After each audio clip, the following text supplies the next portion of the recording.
is Today as It Happened. Good Thursday evening to you. I'm Stephanie Liebergen here with your chronological look at the biggest events and stories of the day. From SNAP benefits in jeopardy for millions of Americans as the government shutdown continues, to an NBA player and coach arrested in separate investigations into illegal gambling. But first, a look at some of our headlines for the day. Vice President J.D. Vance sharply criticized Israel's parliament today after lawmakers voted to support West Bank annexation. The Israeli Knesset narrowly passed the preliminary vote Wednesday while Vance was visiting the country. The bill was sponsored by hardline lawmakers and appears unlikely to become law since Prime Minister Benjamin Netanyahu opposes it. President Trump also opposes West Bank annexation, and the United Arab Emirates has called it a, quote, red line. The Palestinians want the West Bank as part of a future independent state. Israeli annexation would effectively end hopes for a two-state solution. When I asked about it, somebody told me that it was a political stunt, that it had no practical significance. It was purely symbolic. I mean, look, if it was a political stunt, it was a very stupid political stunt, and I personally take some insult to it. The West Bank is not going to be annexed by Israel. The policy of the Trump administration is that the West Bank will not be annexed by Israel. That will continue to be our policy. And if people want to take symbolic votes, they can do that. But we certainly weren't happy about it. President Trump announced massive new sanctions against Russia's oil industry, hoping to pressure their president, Vladimir Putin, to end the war in Ukraine.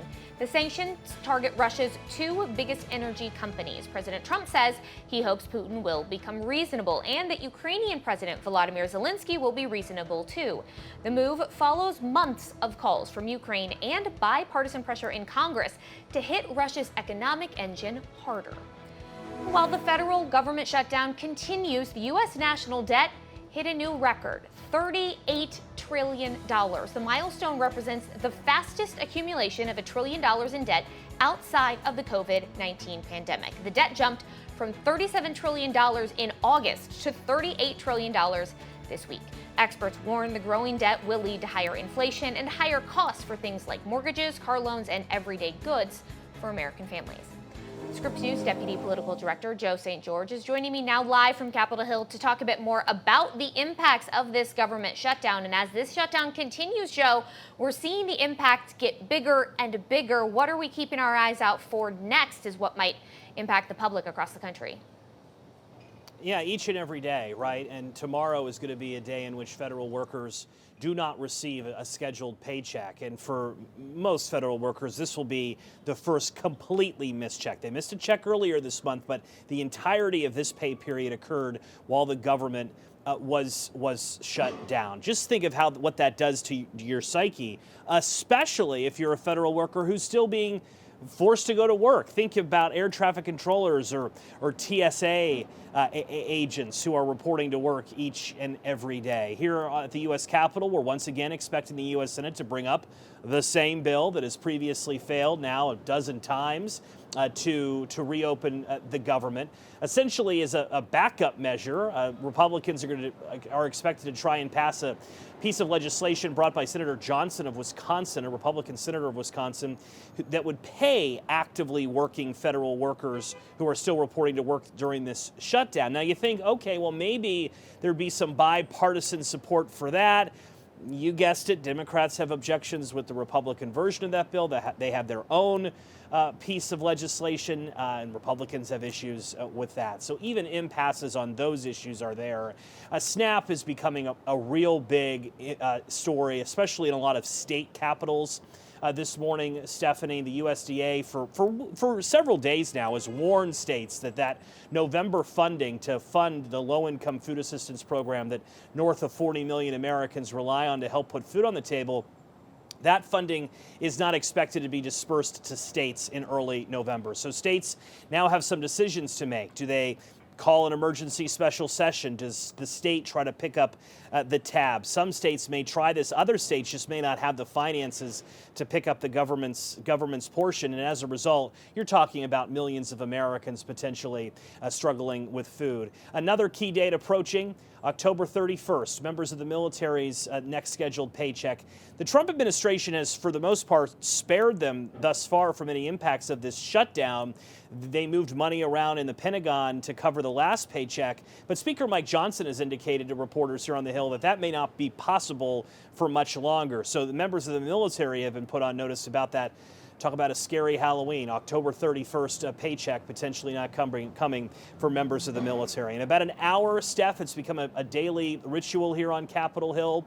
Speaker Mike Johnson briefs the press, provides an update on the state of play when it comes to this shutdown. And we're expecting a unique individual to join that press conference, and we'll bring portions of it to you here on Scripps News in the coming hour. Secretary of Transportation Sean Duffy's expected to join Speaker Johnson. We're expecting him to talk about airports, travel, air traffic controllers, TSA agents, and the like.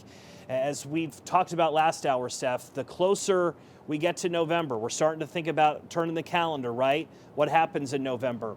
Busiest travel season of them all begins with Thanksgiving travel. If this shutdown continues into, and it was hard to think about, into November, you're potentially talking about the risk of serious disruption. So something to keep an eye on here on Capitol Hill on this Thursday, as the world, the country, especially those who are really being hit by this in their checking accounts and on their kitchen tables, they wonder if there's any end in sight to this. Doesn't seem to be today. I hate to think about this shutdown continuing all the way to Thanksgiving, a month from now, but Speaker Mike Johnson has said he thinks this will be the longest government shutdown ever, and if it reaches that point, it certainly would dwarf the current record longest shutdown, around 34, 35 days. But I want to turn now to the White House and President Trump's really controversial renovation that's undergoing right now. We keep finding out more about this ballroom project that he's been talking about for months, but the demolition of the existing White House, of the East Wing, started this week. What more do we know about what's next for the demolition and then this, big, massive construction project?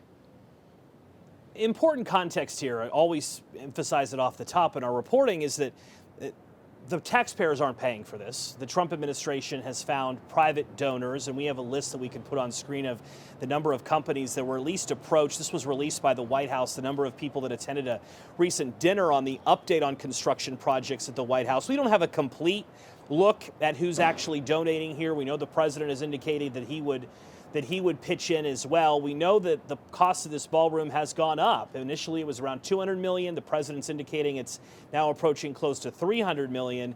It speaks to the scale of this project, and the images really jarring for a lot of Americans, seeing the East Wing of the White House taken down for a number of historical groups, preservationists, architects here in Washington. They've written letters condemning what the president is doing, seemingly unilaterally. We've seen large-scale renovations in the past. 1940s during the Truman administration, there was a major renovation there.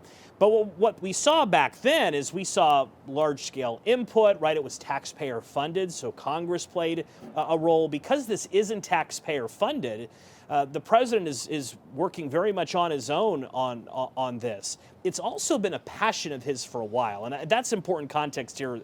It's not like he was sworn in on January 20th and says, oh, I think we need a ballroom. He talked about this before he was ever president. He talked about this when he was a businessman. He approached other presidents about potentially doing this. The complaint that he has had for years and years and years is there's no grand space at the White House for a large-scale event. And that is true. We've seen state dinners in which presidents have put tents on the south lawn of the White House up because the east room of the White House, the state dining room, it just can't accommodate thousands of people. This ballroom, according to the president, could accommodate up to 1,000 individuals. Who knows, potentially more. The president's been criticized by some about a lack of transparency. He spoke about that yesterday. Your response to people who say that you haven't been transparent enough about this? I haven't been transparent? That some of your critics feel it should I've have gone for a I've review. shown this to everybody that would listen. Third-rate reporters didn't see it because they didn't look. You're a third-rate reporter, always have been. So third-rate reporters didn't look, but anybody that asked, these pictures have been in newspapers. They've been all over the place, and we're very proud of it. It's gotten great reviews. It's gotten really great reviews. So I think we've been more transparent than anybody's ever been. Now, the president has had models of this project on the Resolute desk in the Oval Office for a while now, but earlier, months ago, it was thought that the ballroom would be separate from the White House, placed maybe somewhere on the White House grounds. Not these images that we've seen of the demolition of the East Wing. And the East Wing is traditionally where the First Lady has offices. It's where First Lady Michelle Obama, it's where First Lady Melania Trump's had offices. For years and years, First Ladies have worked out of the East Wing of the White House. Also, interesting of note, beneath the East Wing of the White House, that's where the emergency operations centers are, the bunker, if you will. So that's going to be clearly part of this as well as what happens there. The president has indicated that there will be modifications made to the emergency bunker that was used on September 11th. For instance, Vice President Cheney went into the bunker there on the East Wing of the White House. So this isn't just a hallway that's being taken down. This wing has served a purpose for many, many years. Democrats on Capitol Hill are disgusted by this project, and they're also disgusted at the timing of this project happening in the midst of this government shutdown. We're seeing the building of a wing like this. Republicans say this is liberals, progressives, pearl clinching. The expression is being thrown around, saying that presidents have left their mark on 1600 Pennsylvania Avenue for years and years and years, and this is another president leaving his mark forever. But, there's complaints that it's happening, Steph, but the reality is it's happening. I mean, this East Wing could be completely demolished by this weekend. Yeah, Joe, and I think, as you noted, the president has been talking about this ballroom for a while. I know we reported on it when those first images come out. I think, for people who live in Washington, D.C., for people who've been to holiday parties and have walked through the East Wing or have gone to a White House tour, also entering through the East Wing, I think it's a little bit different to actually see it being demolished and to see parts of the White House being taken down. I think that's hard for opponents of this construction project to really kind of wrap their heads around. Scripps News Deputy Political Director Dose George, thank you very much. This is Today As It Happened. We will be right back.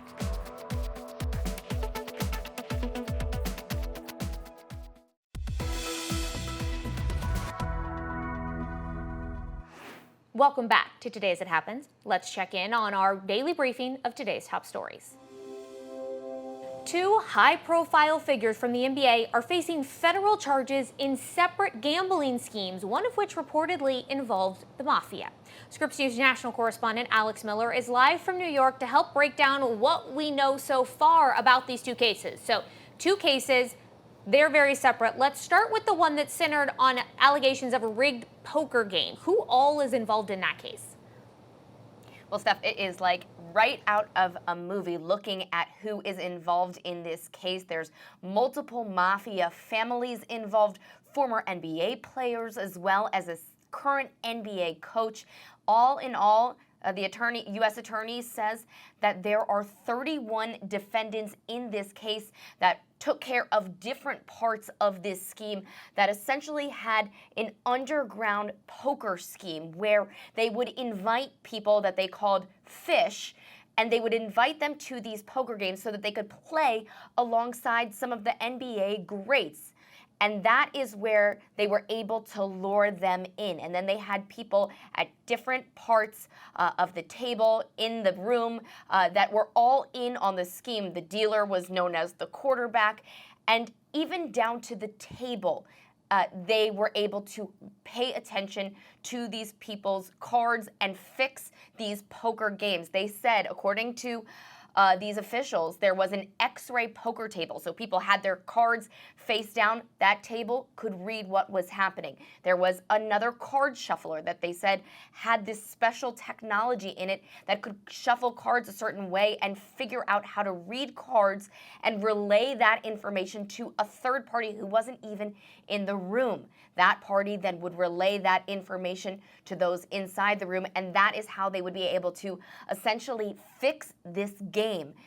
It is really astounding when you think about the intensity that they went into this scheme with that lasted multiple years. They say this investigation went on for a couple of years, and it spanned all over the country. The Hamptons, Manhattan, Miami, Las Vegas. These were all places that these schemes allegedly took place. And they included Chauncey Billups, who is right now the coach in Portland. And he was one of the NBA he's a former NBA player, now coach himself, that was invited to participate in these poker games. But according to this indictment, he wasn't just merely a person in the room. He also knew what was happening during these games. Now, according to this indictment, there were also acts of violence that were committed at times when people didn't want to pay up.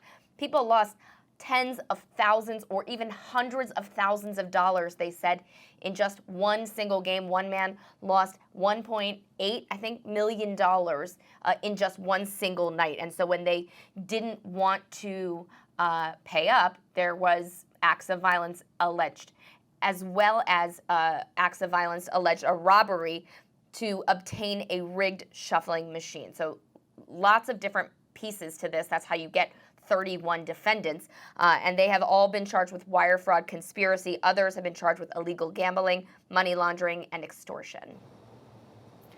Well, I mean, you set it up right, Alex, to start. It really feels like something out of a Hollywood movie. Me personally, it feels like something that should be in one of the Ocean's movies. But I want to focus now on the other case, completely separate, but there are some defendants that overlap. This other case is focused on illegal sports betting. So what do we know from DOJ officials about that one? Yeah, the FBI was pretty quiet on what the real ties between these two cases are, but they did say that there are 3 defendants that are overlapping. And again, this was another one of the schemes that they say went for years and was investigated for years. Listen to what the FBI had to say. Between December 2022 and March 2024, these defendants perpetrated a scheme to defraud by betting on inside, non-public information about NBA athletes and teams. The non-public information included when specific players would be sitting out future games, or when they would pull themselves out early for purported injuries or illnesses.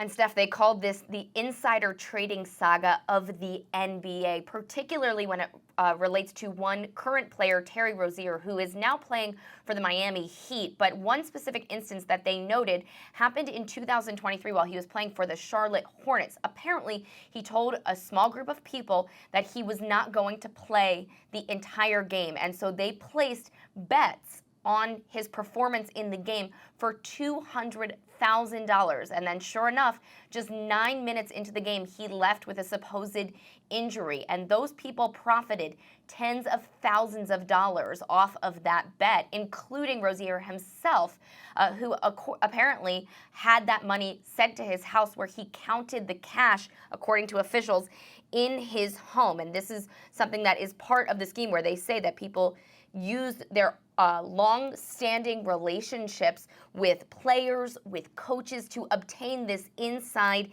information there. And again, 3 overlapping defendants there, Damon Jones, Shane Hedden, and Eric Ernest. They are the 3 overlapping defendants there. There's still a lot more to uncover. The FBI says that they are still investigating, meaning there could be more information recovered or more people arrested.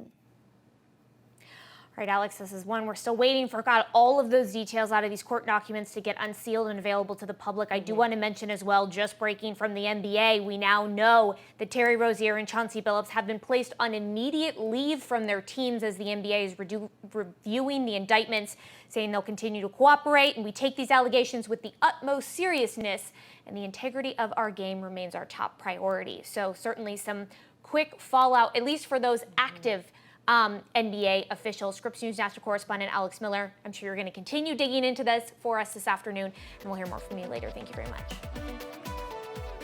We'll be right back to continue our look at today's top stories.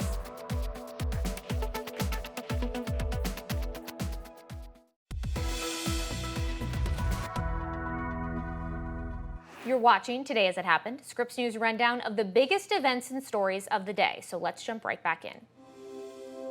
The NCAA has approved a rule change allowing college athletes and athletic staff to bet on professional sports. This new rule takes effect on November 1st. So athletes are still banned from betting on college sports or sharing information with bettors.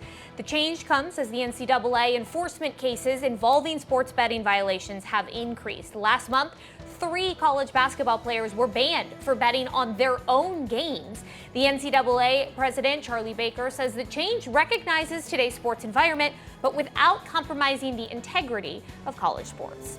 The European Union imposed more economic sanctions on Russia Thursday, adding to President Trump's new punitive measures against the Russian oil industry. The sanctions are intended to reduce revenue that fuels Moscow's invasion of Ukraine and hopefully compel Russian President Vladimir Putin to negotiate an end to the war. Ukrainian President Volodymyr Zelensky praised the measures, while Russian officials dismissed them as largely ineffective. Power is being restored to Ukraine's Zaporizhzhia nuclear plant after a month-long outage. Russian forces have occupied the facility for nearly 4 years. Ukrainian energy officials say a damaged transmission line has been repaired under a local ceasefire. The International Atomic Energy Agency calls the power restoration a key step for nuclear safety. The U.S. military struck another vessel in open waters, this time in the Pacific. The Pentagon claims the boat was loaded with drugs. Defense Secretary Pete Hegseth shared the video on X, writing that President Trump ordered the strike on the boat, conducting, quote, narco trafficking.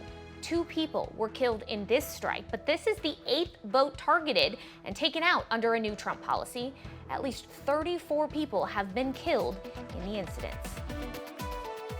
We'll be right back with more of today's top stories on Today As It Happened.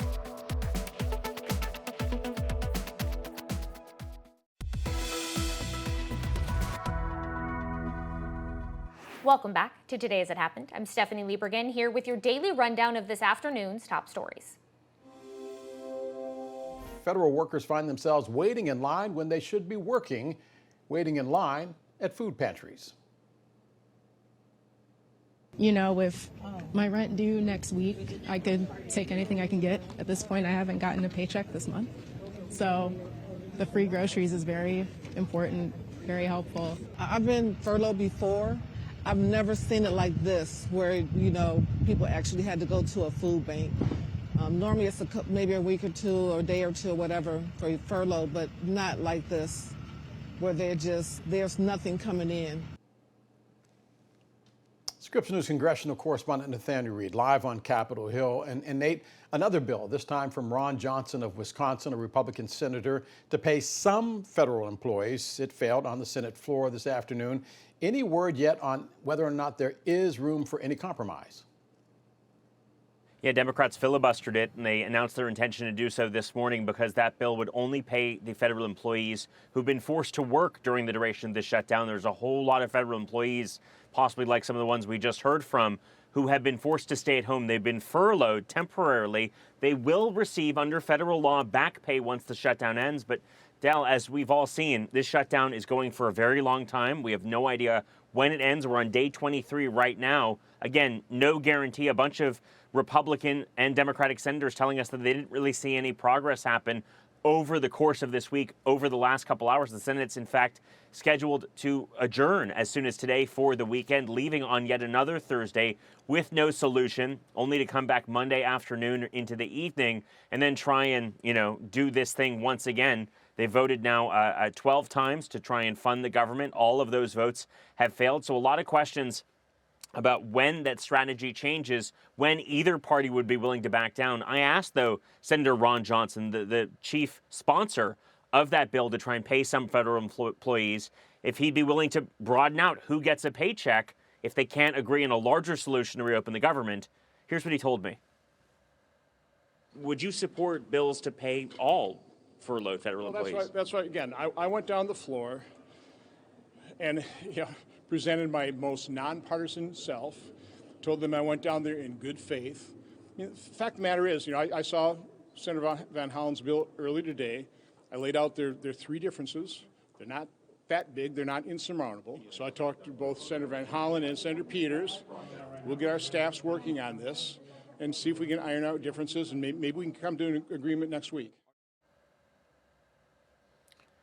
somewhat optimistic language there from the Republican senator from Wisconsin, believing that there might be some path forward on a bill to pay some of these federal employees who may very well, like you just heard, be waiting in line at a food bank simply because they don't know when the next check is coming. They're typically solvent to pay their mortgages, their car payments for food, gasoline, groceries, etc. The problem is they don't know the next time they're going to get a paycheck, and many of them forced to take dire measures while they sit at home or go into work. Again, both of those options not getting paid.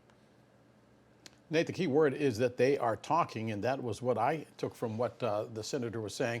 As the shutdown continues, we're learning now that as many as 24 states could run out of money for things like SNAP and WIC. Where do we stand with regards to that, and is that moving the needle forward?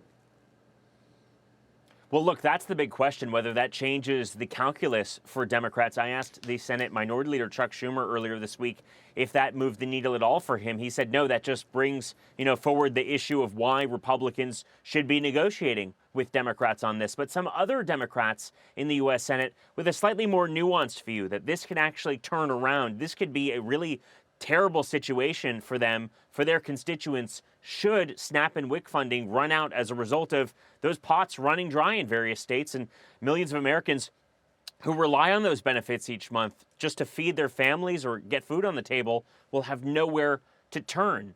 Here's Senator Dick Durbin, the second top-ranking Senate Democrat.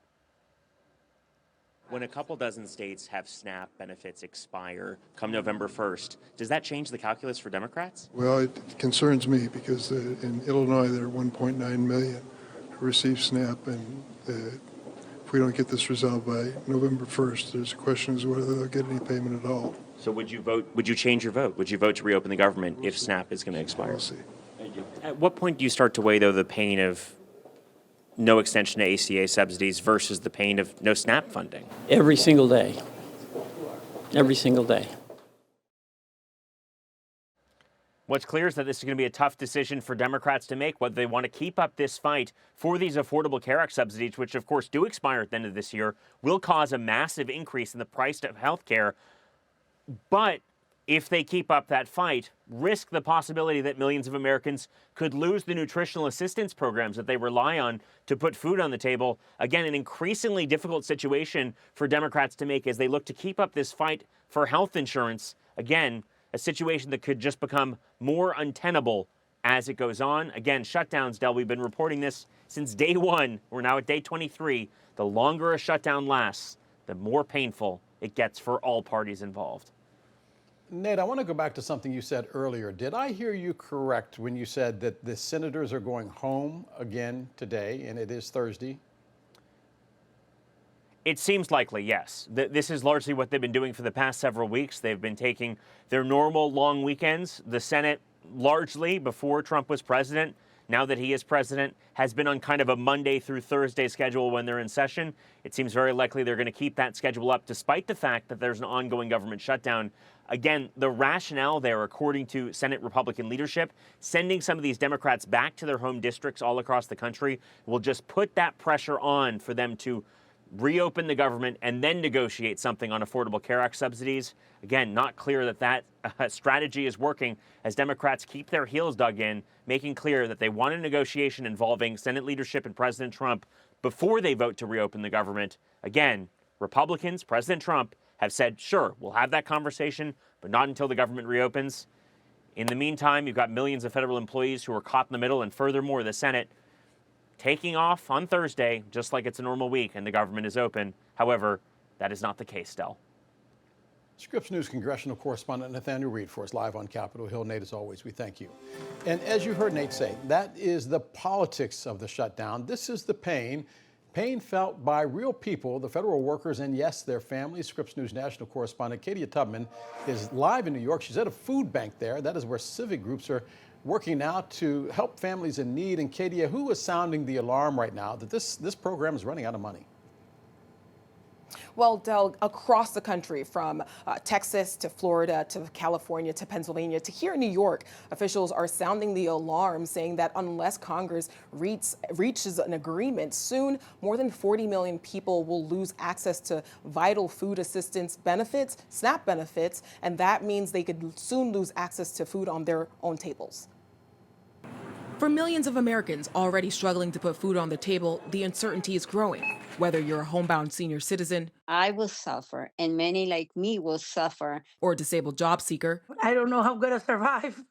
For right now, like, it's going to be so hard. or a college student trying to feed yourself. It's definitely a scary reality to face. That reality, more than 40 million people at risk of losing access to the Supplemental Nutrition Assistance Program known as SNAP if the government shutdown continues past October. According to the USDA, most SNAP households live in poverty. A third of those included children, and half included someone who is elderly or has a disability. The average benefit amounted to $6 a day. Earlier this month, the USDA warned states that if the government shutdown stretches into November, the entire SNAP program would face insufficient funds. And a number of states have already issued warnings to expect no new applications, a delay in benefits, or no benefits at all come November. For many SNAP recipients, options for feeding their families and themselves are limited. Food pantries and nonprofit groups are under increasing pressure to fill the gap. We're already getting calls from our partners to load them up with what we consider emergency meals. Beth Shapiro is the CEO of City Meals on Wheels, which helps to feed older homebound New Yorkers. She says any delay in SNAP benefits will have long-lasting impact. If the services came back a week, 10 days later, there is still impact to these people. And I don't think it's going to be so quick. The longer it lasts, the deeper the impact, the harder it is to catch up. Dell, the USDA says it needs roughly $8 billion to cover November benefits and has right now only $6 billion, which would mean that either people will receive smaller payments or see delays in those payments, something Shapiro said will take a long time to catch up with. Dell? Katie, the government shutdown is not the only development that could cut access to SNAP benefits. What else is going on? Well, Dell, the Trump administration has tightened restrictions for SNAP benefits, and that's including work requirements for able-bodied adults without dependents. And so we're seeing these changes were originally set to take place in 2026, and now it's been expedited to take place in a matter of weeks in November. And so we're hearing from advocates saying that this rapid shift and change, putting in these new guidelines, will actually cut off a lot of people from benefits, vital benefits they need to access food. Dell? Scripps News national correspondent Katie Tubman live at a food bank. You're watching Today As It Happened. We'll be back in just a moment.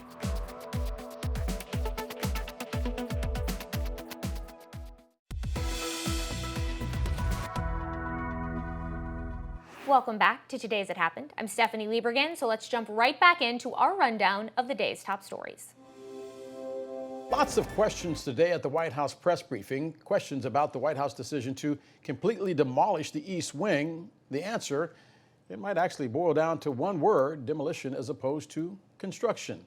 Our political director, Andrew Rafferty, joins us now. And Raf, not since reporters were asked to define your difference between what is, have we watched the White House split hairs on what happened. In this case, as I said, construction versus demolition. Yeah, and the evolution of this has been really interesting. Of course, the president earlier this year said that he wanted to make this ballroom, that it wasn't going to interfere with the existing structure of the White House. And then lo and behold, we saw some of those images from the East Wing that were really striking, Del. The demolition, you're seeing it right now. This is from today. These images on your screen, a whole wing of the White House now gone. And the reason was that the plan simply changed in order to achieve what the president wanted to. This was Caroline Leavitt being pressed on it during the briefing earlier today.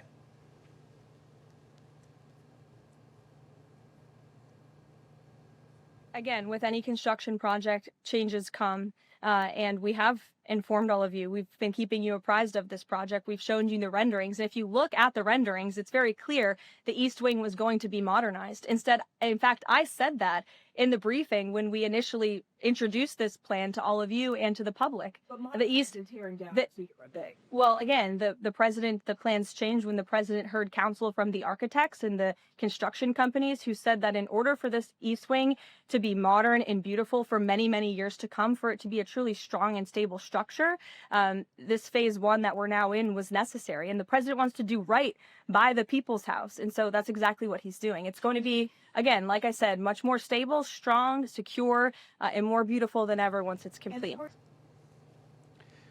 So, Del, you talked about demolition versus construction. Right. Well, it is an important distinction because we also heard from the White House today that this group, the National Capital Planning Commission, which should have a say on anything that goes on significant construction at the White House, well, they say they've not had any chance to review these plans, but that the White House's line is that, well, we're just demolishing things. They don't have to review the demolition phase. They have to review the construction phase, which they say they will have a chance to do. But obviously, there is a pretty significant concern from that group and a number of others who should have a say in this process. Ralph, one of the questions from the podium today involved a reporter saying, does the president have the authority to tear down any monument in Washington, D.C.? The reporter asked about the Jefferson Memorial. Yeah, and that had to do with the Capital Planning Commission, and the White House said that this is not their definition, but what they say was the legal definition. This idea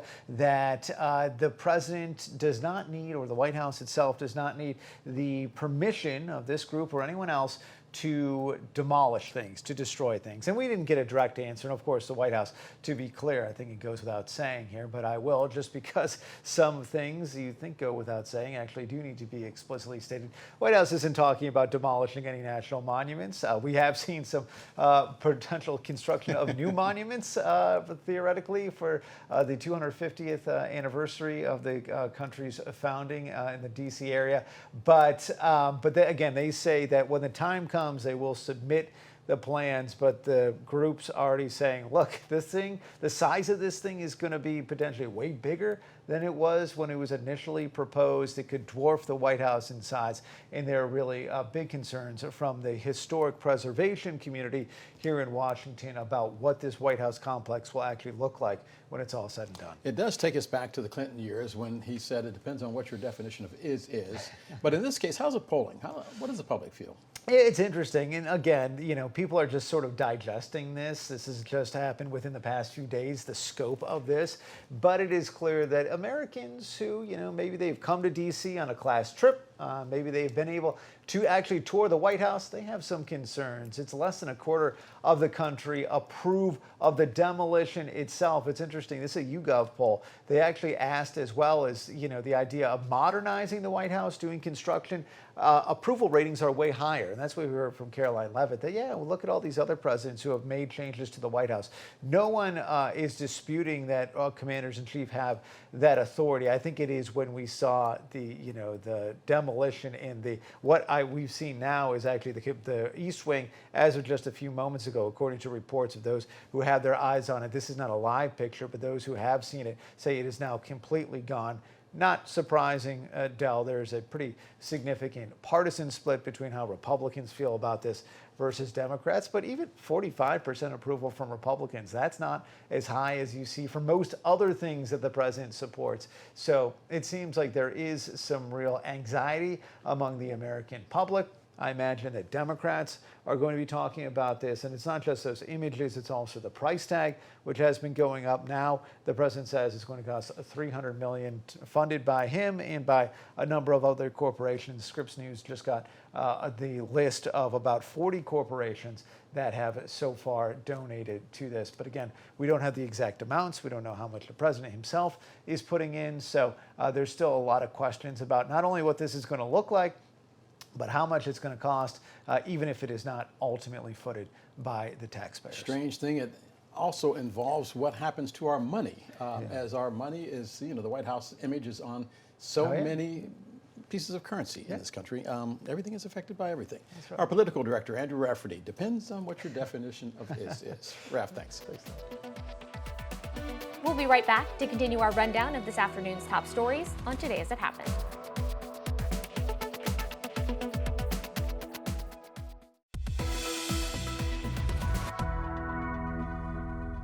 Welcome back to Today As It Happened, Scripps News debrief of our top stories of the day. So let's jump right back in. The state of New Jersey suing Amazon. It alleges the company discriminates against pregnant workers and staffers with disabilities. The complaint follows a year-long investigation that found their well-being was, quote, compromised. Allegations include employees being put on unpaid leave after asking for accommodations and retaliation. Amazon saying in a statement that the accusations simply are not true. President Trump says he's backing off a planned surge of federal agents into San Francisco. He says he talked to the city's mayor. Trump posting on social media Thursday that Mayor Daniel Lurie telling him the city is making progress towards reducing crime. The president said he agreed to let San Francisco keep trying more on its own. More than 100 Customs and Border Protection agents were expected to support efforts to track down immigrants in this country illegally. We are now in day 23 of the federal government shutdown, and close to 3,000 furloughed workers at the Centers for Medicare and Medicaid Services are now being told go back to work. That is the agency that helps folks sign up for the Medicare and ACA open enrollment season, or Obamacare. Like other essential workers, they're being asked to work without being paid as the shutdown continues. Wegovy, Ozempic, and other GLP-1 weight loss drugs driving up employer-sponsored insurance premiums this year. The average cost to cover a family, $27,000.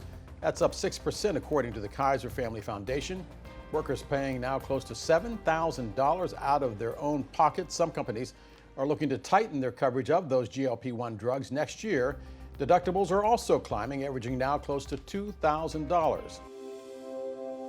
The price of a gallon of gas has long been a key indicator of how people feel about the economy.